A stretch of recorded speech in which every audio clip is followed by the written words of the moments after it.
мне бы хотелось поговорить о Рапальском договоре 1920 года. Рапальский договор 1920 года представлял собой соглашение между Королевством Италия и Королевством сербов, хорватов и словенцев, заключенное после Первой мировой войны. Рапальский договор был направлен на урегулирование адриатического вопроса. Поясняю, после Первой мировой войны адриатический вопрос касался судьбы территорий вдоль восточного побережья Адриатического моря, которые ранее принадлежали Австро-Венгрии. Корни спора лежали в секретном Лондонском договоре или пакте. И получается, адриатический вопрос касался претензий Италии на территории, обещанные ей в обмен на ее вступление в войну против Австро-Венгрии. В общем, вопрос касался претензий, которые были выдвинуты на основании Лондонского договора 1915 года. Лондонский договор обещал Италии обширные территории, и договор, подписанный 12 ноября 1920 года в Рапаллу, в целом оправдал обещания о территориальных приобретениях, предоставив Италии следующие территории: полуостров Истрия и графство Герц и Градиска, с добавлением плотов в дополнение к тому, что было обещано в соответствии с Лондонским договором. Статьи, касающиеся Далмации, были в основном проигнорированы. Вместо этого Италия получила город Задар и несколько островов. Другие положения договора содержали гарантии прав итальянских граждан, остающихся в королевстве сербов, хорватов и словенцев, а также положения о комиссиях по демаркации новой границы и содействию экономическому сотрудничеству и сотрудничеству в области образования. Этот договор также предусматривал создание свободного государства Фиуме.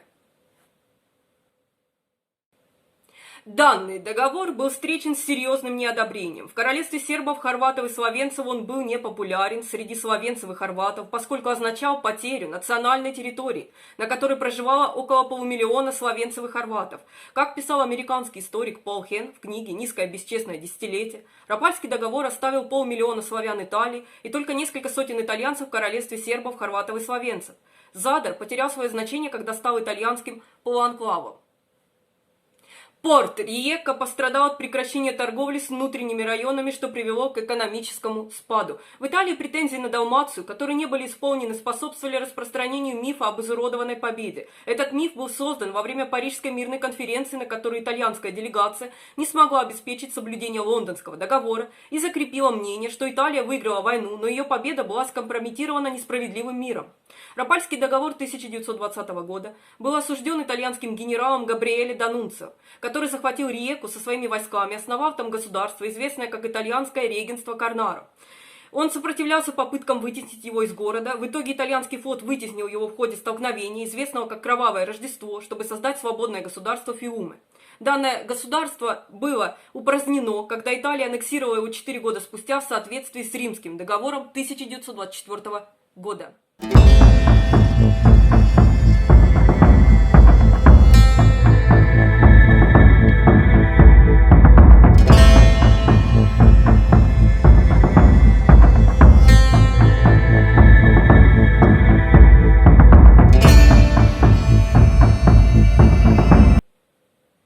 В 1915 году Италия вступила в Первую мировую войну на стороне Антанты после подписания Лондонского договора, который обещал Италии территориальные приобретения за счет Австро-Венгрии. Против этого договора выступили представители южных славян, проживавших в Австро-Венгрии, которые были организованы как Югославский комитет. После заключения 3 ноября 1918 года перемирия итальянские войска двинулись оккупировать часть восточного побережья Адриатического моря, обещанную Италией по Лондонскому договору в преддверии Парижской мирной конференции. Государство словенцев, хорватов и сербов, образованное на территории Австро-Венгрии, населенной южными славянами, уполномочило Югославский комитет представлять его за границей. Комитет предъявил конкурирующие претензии на Восточную Адриатику, чтобы противостоять требованиям Италии. Эти претензии были подкреплены размещением сербской армии в этом регионе. Соединенные Штаты также разместили оккупационные силы на побережье.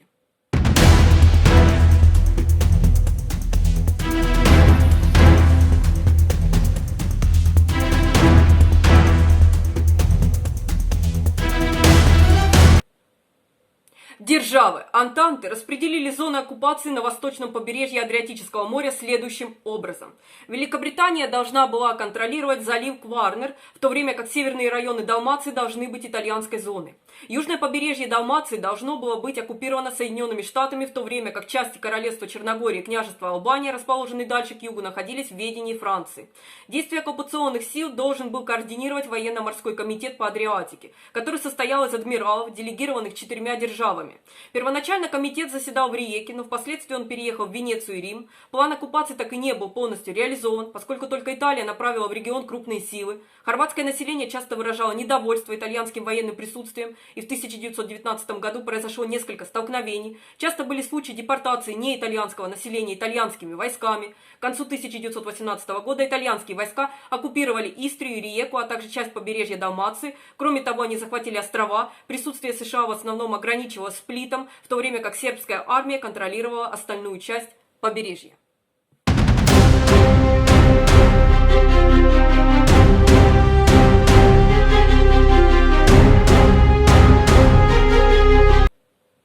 Проблема установления границы между Италией и королевством сербов, хорватов и словенцев, известная как Адриатический вопрос и будущий статус Риеки, стали основными спорными вопросами на Парижской мирной конференции. В то время как итальянские представители на мирной конференции требовали соблюдения Лондонского договора и дополнительного права на Риеку, Вудро Вильсон выступил против их требований, выдвинул свои 14 пунктов, которые выступали за решение, основанное на местном самоопределении, утверждая, что Лондонский договор недействителен. Великобритания и Франция не поддерживали принудительное выполнение договора, поскольку считали, что Италия заслуживала относительно малого из-за своего нейтралитета в начале войны.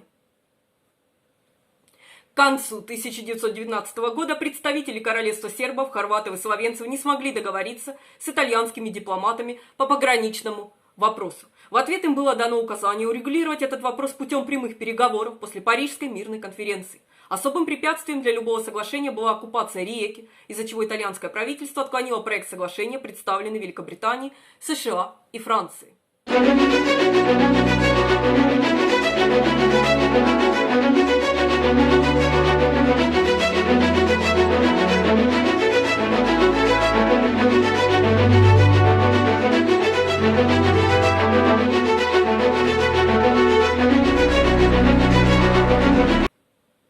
С весны 1920 года Великобритания и Франция оказывали давление на премьер-министра и министра иностранных дел королевства сербов, хорватов и словенцев с целью решения адриатического вопроса. Они утверждали, что данный вопрос представляет угрозу миру в Европе. В то же время министр иностранных дел Италии заявил, что готов обменять итальянские притязания в Далмации на британскую и французскую поддержку территориальных требований Италии к северу от Истрии. В сентябре 1920 года министр иностранных дел Италии рассказал об этом президенту Франции, что он хотел только обеспечить соблюдение Лондонского договора в отношении Истрии и что ему не нужна была никакая часть Далмации, кроме города Задар.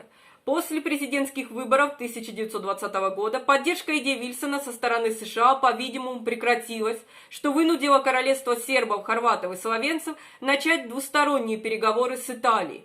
Премьер-министру и министру иностранных дел королевства сербов, хорватов и словенцев посоветовали не сопротивляться требованиям Италии за опасений, что Италия все равно может навязать решение в одностороннем порядке.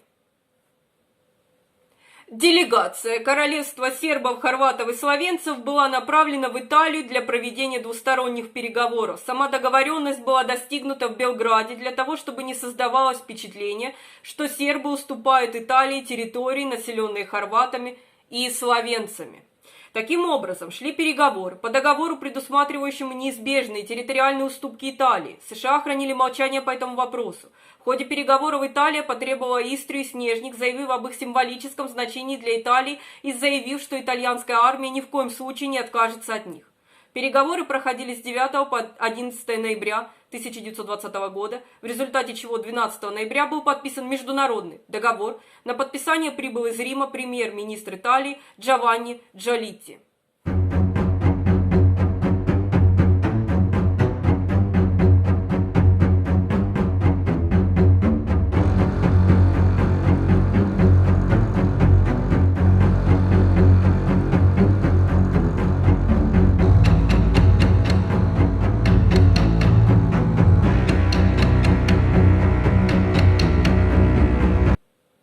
С Статья 1 договора касалась национальных границ северной части Адриатического бассейна, в соответствии с которой к Италии отходили Истрия, территория к северу от полуострова, крупные города были приобретены Италией. Статья 2 передала Италии город Задар, статья 3 передала Италии острова.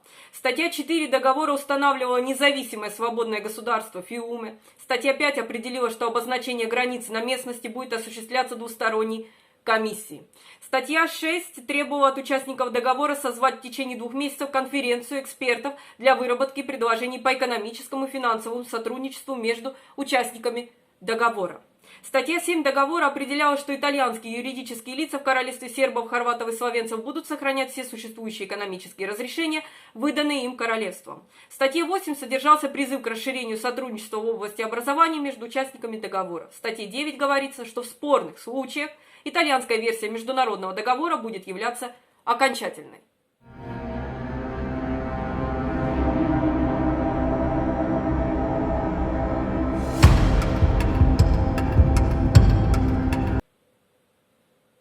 Значительная часть Рапальского договора состояла из положений, регулирующих статус итальянцев в королевстве сербов, хорватов и словенцев, но их число было невелико и оценивалось несколько сотен.